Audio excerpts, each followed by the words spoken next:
हाँ तो दोस्तों, आईडीएफसी फर्स्ट बैंक के क्वार्टर 3 के बिजनेस अपडेट आ चुके हैं, तो उसी के बारे में हम इस वीडियो में बात करेंगे और जानेंगे कि आपको आईडीएफसी फर्स्ट बैंक के अंदर इन्वेस्ट करना चाहिए या नहीं।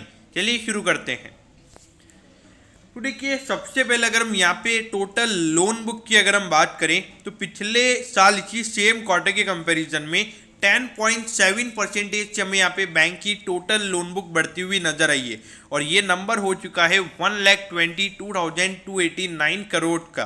तो देखा जाए तो लोन बुक की जो ग्रोथ है ये काफ़ी अच्छी है और ख़ास करके अगर हम यहाँ पे कासा रेशियो की बात करें तो ये नंबर आता है 51.85% पे, जबकि पिछले क्वार्टर में ये नंबर 51.28% पे था।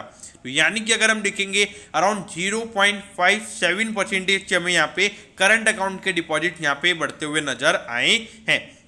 तो देखिए, अगर हम पूरे इंडस्ट्री की अगर हम बात करेंगे तो जो बैंक का जो काचा रेशियो ये काफ़ी हाईएस्ट है और जो इसके बाद जो सेकंड हाईएस्ट हमें नजर आता है वो है एचडीएफसी बैंक का, वो है अराउंड 47%। देखिए, कासा रेशियो इतना मायने क्यों रखता है कि देखिए, अगर इतना जितना ज़्यादा आपका कासा रेशियो होगा उतना ज़्यादा आपका नेट इंटरेस्ट मार्जिन होगा और जितना ज़्यादा नेट इंटरेस्ट मार्जिन होगा उतना आपके ऑपरेटिंग प्रॉफिट के जो मार्जिन थे वो उतने ज़्यादा होंगे। तो इसीलिए ये बैंक का मेन फोकस हमें करंट अकाउंट के डिपॉजिट को ग्रो करने में यहाँ पे नज़र आ रहा है।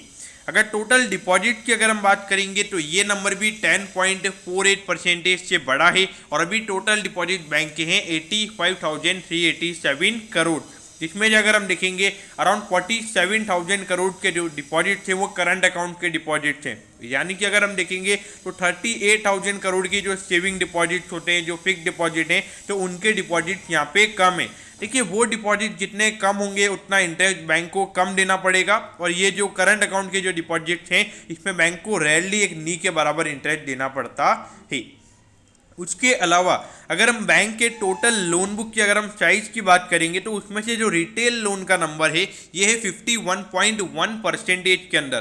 ठीक है, रिटेल लोन के अंदर जो मॉर्गेज लोन्स होते हैं, उसके अलावा जो हाउसिंग फाइनेंस के लोन्स होते हैं ये इंक्लूड होते हैं। तो इसके अंदर अगर हम देखेंगे तो ये हमें नजर आता है कि बैंक का मेन फोकस अभी यहाँ पे रिटेल लोन के अंदर ही है।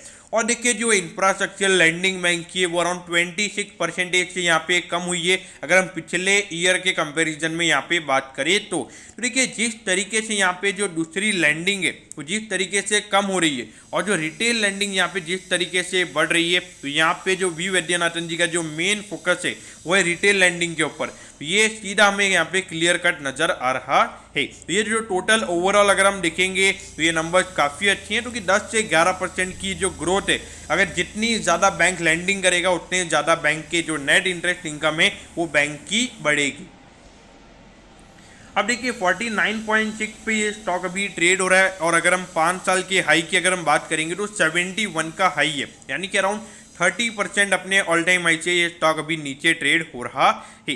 देखिए, लॉन्ग टर्म पर्सपेक्टिव से जरूर ये स्टॉक आपके रडार पे होना चाहिए, क्योंकि जिस तरीके से इन्होंने अपनी पूरी बुक को चेंज किया, खास करके जो मर्जर हुआ है इसके बाद से जिस तरीके से इन्होंने अपनी बुक को पूरी तरीके से अगर हम देखेंगे जो रिटेल लैंडिंग के ऊपर फोकस है, जो पहले इंफ्रास्ट्रक्चर के लोन थे उनको धीरे धीरे यहाँ पे क्लियर ऑफ किया जा रहा है और जिस तरीके से करंट अकाउंट के डिपॉजिट को यहाँ पे ये बैंक ग्रो कर रहा है, तो इसीलिए ये स्टॉक आपके रडार पे होना चाहिए। अगर आपने long term point of view से इन्वेस्ट किया हुआ है तो बने रहिए, अगर इन्वेस्ट करना चाहते हैं तो मेरे ख्याल से इस बैंकिंग स्टॉक में अभी इन्वेस्ट किया जा सकता है। तो asset quality point of view से भी यहाँ पर कोई इश्यूज हमें इस बैंक में नजर नहीं आते हैं। तो दोस्तों, मैं होप करता हूँ कि आईडीएफसी फर्स्ट बैंक के पूरे डिटेल्ड जो क्वार्टर 3 के बिजनेस अपडेट है उसके बारे में अच्छे से आपको समझ में आ गया होगा। अगर आपकी कोई भी क्वेरीज है तो आप कमेंट कीजिए, मैं जरूर आपके कमेंट पर रिप्लाई करूँगा। ओके दोस्तों, thank you, have a nice day.